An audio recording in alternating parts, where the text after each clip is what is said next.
Argentine ফুটবলের রাজপুত্র man সিটির spider Julian Alvarez champions league, premier league, FA cup জিতে মৌসুমের ট্রেবল সহ ২৪ বছর বয়সে জিতেছেন বিশ্বকাপ ও ২টি কোপা আমেরিকার শিরোপা। ট্রফি ক্যাবিনেটে তোলা হয়নি শুধু অলিম্পিকের স্বর্ণপদকটি, দলের হয়ে গোল করেছেন নিয়মিত, করাচ্ছেনও সতীর্থদের দিয়ে। তবুও ম্যানচেস্টার সিটিতে নিয়মিত একাদশের জায়গা হতো না তার।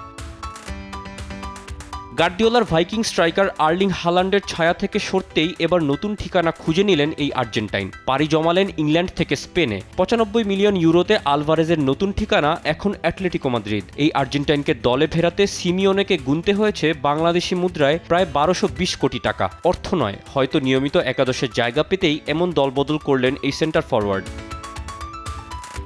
আলভারেজের পাশাপাশি অ্যাটলেটিকো শিবিরে দেখা যাবে কনর গ্যালাঘেরকেও। চেলসি থেকে ৪২ মিলিয়ন ইউরোতে এই মিডফিল্ডারকে দলে ভিড়িয়েছেন কোচ দিয়েগো সিমিওনে। এদিকে পর্তুগিজ ক্লাব বেনফিকার সাথে ২০২৫ সাল পর্যন্ত চুক্তি নবায়ন করেছেন আর্জেন্টাইন কিংবদন্তি অ্যানহেল ডি মারিয়া। ফেসবুক পোস্টে বিষয়টি নিশ্চিত করেছেন transfer specialist Fabrizio Romano.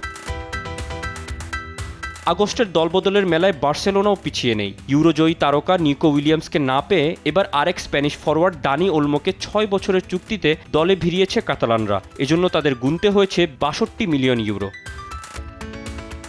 Mohammad Tausiful Hasan, sports desk, Desh TV.